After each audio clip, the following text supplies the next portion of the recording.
उसने तुरंत उठाया। हेलो। UWEI की मचकिया आवाज आई। लिन है, कियांग तू मर गया क्या? ये सुनकर लिन है गुस्से से गरजा। UWEI, मैं तो तुझे ही ढूंढ रहा था। उसके बाद दूसरी तरफ से उसकी उकसाने वाली हंसी सुनाई दी। हाँ, मैं ही तो हूँ। क्या हुआ, हैरान हो? बदला लेना चाहते हो? अगर तेरे में हिम्मत है तो आज रात साउथ सिटी के कंस्ट्रक्शन साइट पे आना, भागना मत। तुम सच में बहुत ज्यादा बदमाश हो, छोटे साले। मेरी असली ताकत क्या है तुम नहीं जानते। सच कहूँ तो अगर तुम एक कदम और लेट आते ना, सिन्यू मेरी हो चुकी होती। लिन है ने ठीकी और गहरी आवाज में जवाब दिया। मैं वहां मिलूंगा। और जोर से कहा, मुझे ज्यादा देर इंतजार मत करवाना। शहर के साउथ एरिया के कंस्ट्रक्शन साइट पर लिन है पहले ही पहुंच चुका था, चुपचाप इंतजार करते हुए। उसने अपना सर झुका रखा था, हाथ कांस के बंधे थे, पूरी तरह से तैयार दिख रहा था। तभी दूर से लाठियों से लैस लोगों का एक झुंड पास आता दिखा। UWEI सबसे आगे था। उसने सीधा लिन है की तरफ उंगली उठाई और गरजकर बोला, लिन है, मौत से डर नहीं लगता क्या तुझे? इस यंग मास्टर से पंगा लिया है क्यों, तो मैं भी तुझे बिल्कुल नहीं छोड़ूंगा। मैंने खुद ब्लैक ईगल गैंग के 30 भाइयों को चुना है। अगर तुझे अपाहिज ना बनाया तो मेरा नाम बादल देना। झंग जिन तुरंत आगे बढ़ा, लिन है के सामने खड़ा हो गया। उसके होंठों पर एक सिगरेट दबी थी। उसने सिगरेट निकाली, धुएं का एक छल्ला छोड़ा और बुरी तरह हंसकर बोला, सुना है तू बहुत लड़ाका है। इस सिगरेट के जमीन पर गिरने से पहले मैं तुझे ठीक करके रख दूंगा। ये कहकर उसने बेपरवाही से सिगरेट फेंक दी और धूप से लिन है पर झपटा। लिन है अब भी वही बिना हिले डुले बैठा था। जब झंग जिन उस पे हमला करने आया, झंग जिन ने हैरा होकर आंखें फाड़े देखा। उसने अचानक अपनी कोहनी उठाई और झंग जिन के सीने पर जोर से मारा। झंग जिन हैरा रह गया और चीखा, ये कैसे हो सकता है? उसी पाल सिगरेट सीधी जमीन पर आ गिरी। ये सब देखकर UWEI की आंखें फटी रह गई और वो घबराकर पीछे हट गया। उसने कांपती आवाज में हुक्म दिया, सबके सब उस पर टूट पड़ो। वो झुंड तुरंत लाठियां उठाकर आगे बढ़ा। एक बंदा लकड़ी की लाठी घूमता हुआ आगे बढ़ा और जोर से चीखा, मर जा साले। लिन है ने जोर से उस बंदे की कलाई तोड़ दी। दर्द से वो चीख उठा और जमीन पर गिर गया। पाल भर में वो झुंड इधर उधर बिखरा हुआ पड़ा था, जमीन पर करह रहा था और चिल्ला रहा था, उफ, कितना दर्द है। कोई मुझे हॉस्पिटल ले जाओ। लिन है ने सर उठाया और धीरे धीरे UWEI की तरफ बढ़ने लगा। UWEI डर से चीखा, है भाई, मैं गलत था। प्लीज मुझे एक और मौका दो।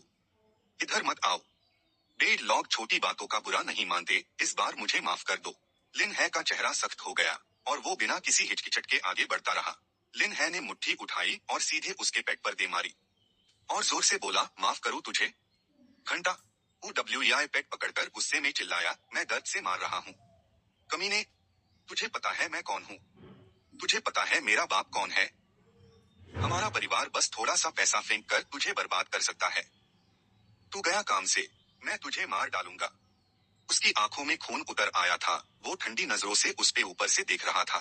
लिन है ने अपना पैर उठाया और उसके हाथ पर जोर से रख दिया। हड्डी टूटने की और कनफाड़ चीख की आवाज प्योर एरिया में गूंज उठी। उसकी आंखें खून से लाल थी। वो उस पे ऊपर से देखता हुआ बोला, अगर कियांजी को कुछ भी हो गया ना, तो मैं तेरे बाप से तेरी तस्वीर पे माला चढ़वाऊंगा। हार्ट रेट मॉनिटर लगातार बज रहा था, तेजी से अलार्म बजाते हुए। टैनफू ने हाथ बढ़ाकर पहले हल्के से, फिर जोर से स्क्रीन को थपथपाया, हैरा होकर बोला, ये टीवी इतना स्टेबल कैसे है? ईदे ने सुनते ही झट से कहा, पक्का खराब हो गया है, मेरे घर के टीवी जैसा ही है, 2-4 थप्पड़ मारो, ठीक हो जाएगा। कॉन्ग झेंग के माथे पर पसीना बह रहा था, उसकी आवाज कांप रही थी, मुझे तो हालत कुछ ठीक नहीं लग रही, क्या हम डॉक्टर को बुला कर देखें? रात के ठेले पर लिन है नूडल खा रहा था, तभी फोन बाजा और वो रुक गया। उसने फोन उठाया, दूसरी तरफ से चीख सुनाई दी, हेलो, है भाई? कियांग भाई की हालत बहुत नाजुक है। क्या? लिन है ने एक निवाला भी नहीं खाया और अपनी प्लेट छोड़कर भाग गया। इमरजेंसी रूम के बाहर कियांग भाई के 3 बंदे घबराहट में खड़े थे। उनके चेहरे पर परेशानी और इंतजार साफ झलक रहा था। वो दौड़कर उनके पास पहुंचा, चेहरे पर टेंशन थी। घबराहट में पूछा, उसे अंदर गए कितनी देर हो गई है? ये दे और टैनफू जोर से चिल्लाए, है भाई? जबकि कॉम झेंग अब भी पीठ किए हल्के से हम किया।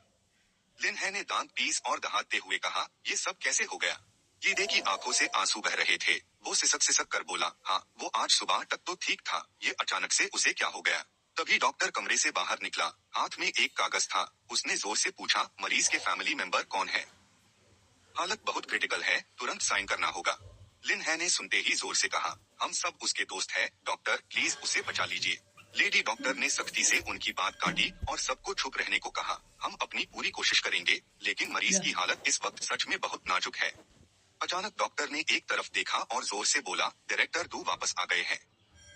दू चुन हांफते हुए कहा, मैं अभी यंजिन के सेमिनार से लौटा हूँ। सुना है यहाँ एक बहुत गंभीर मरीज है। एक गहरे सन्नाटे में डॉक्टर की आवाज गूंजी।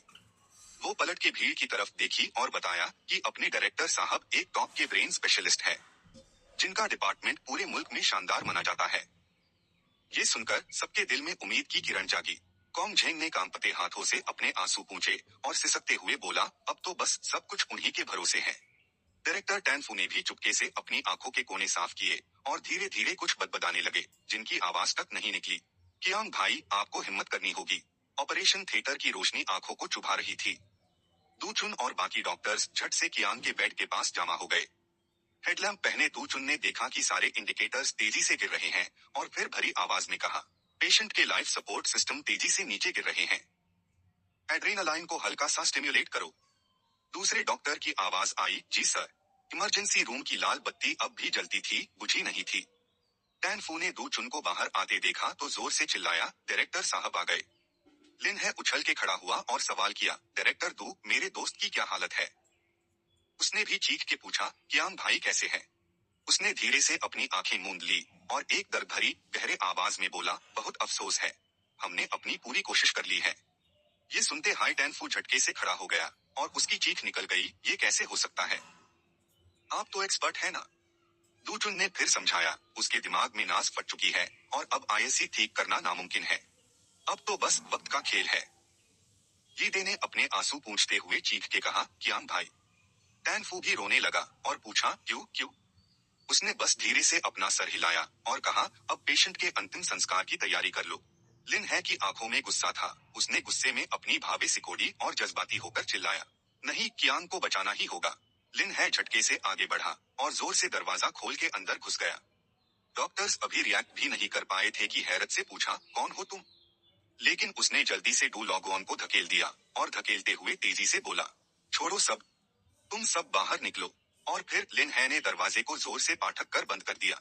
बाहर एक डॉक्टर लगातार दरवाजा पीट रहा था और जोर से चिल्लाया, अरे तुम ये नहीं कर सकते, दरवाजा खोलो। एक घबराई हुई नर्स चीखी, सिक्योरिटी, जल्दी सिक्योरिटी को बुलाओ। लिन है ने अपना फोन उठाया और तेजी से टाइप करने लगा। उसने सोचा, ये सारे देवता, और तेजी से टाइप करने लगा। उसने सोचा, ये सारे देवता, इनके पास जरूर कोई ना कोई तरीका होगा। उसने तुरंत एक एसओएस मैसेज भेजा, किसके पास ऐसी कोई दवा है जो इंसान को मरने के बाद जिंदा कर सके? बहुत अर्जेंट है। कोई देवता दोस्त मेरी हेल्प कर सकता है? मुझे ऐसी दवा ढूंढने में हेल्प करो जो किसी इंसान को मौत के बाद भी जिंदा कर सके। काम हो जाने के बाद बहुत बड़ा इनाम दूंगा। तुरंत मैसेजेस की बारिश हो गई। ताशंग लाओ जून ने रिप्लाई किया, 1 लाख मेरिट पॉइंट्स। सन वुकोंग ने बोला, आम इंसान के लिए है, चाह कर भी नहीं चुरा सकता। जेड रैबिट ने जवाब दिया, नहीं है। डब्ल्यू गैंग ने पूछा, जेड रैबिट दीदी, चंगी इमोर्टल घर पर है क्या? जेड रैबिट ने उससे पूछा, क्या कर रहे हो? फिर रिप्लाई किया, वो घर पर नहीं है। एरलॉन्ग शेन ने गाली देते हुए कहा, डब्ल्यू गैंग, तू तो पक्का रंगीला है। लिन है ये सब देखकर इतना गुस्से में था कि दांत पीसने लगा और मन ही मन इन सारे देवताओं को बद्दुआ टीन लगा। ऐसे मुश्किल वक्त में ये लोग अब भी फालतू की बातें कर रहे हैं। तभी फोन पर डिंग डिंग की नोटिफिकेशन आई। लिन है ने देखा और पूछा, आयरन स्टुअर्ट? वो सामने आया और बोला, ग्रेट इमोर्टल, क्या आप किसी आम इंसान को जिंदा करने का तरीका ढूंढ रहे हैं? ये सुनकर लिन है के चेहरे पर मुस्कुराहट आ गई।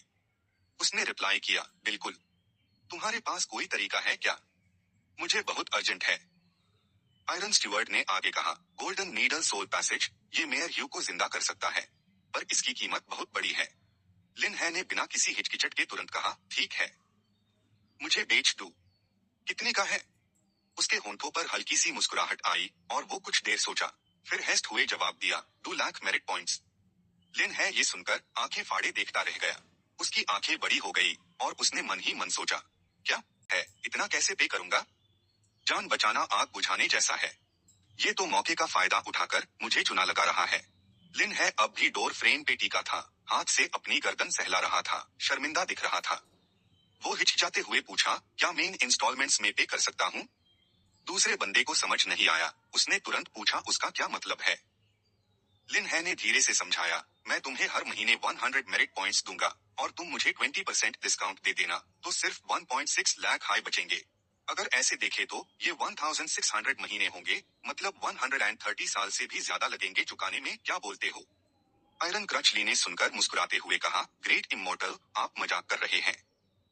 कम से कम 10,000 तो होने चाहिए ना हर महीने। और तो और ग्रेट इमोर्टल ने मेरी बीवी और बच्चों को ढूंढने में मेरी मदद की थी, तो मैं इस बात पर थोड़ा और सोच सकता हूँ।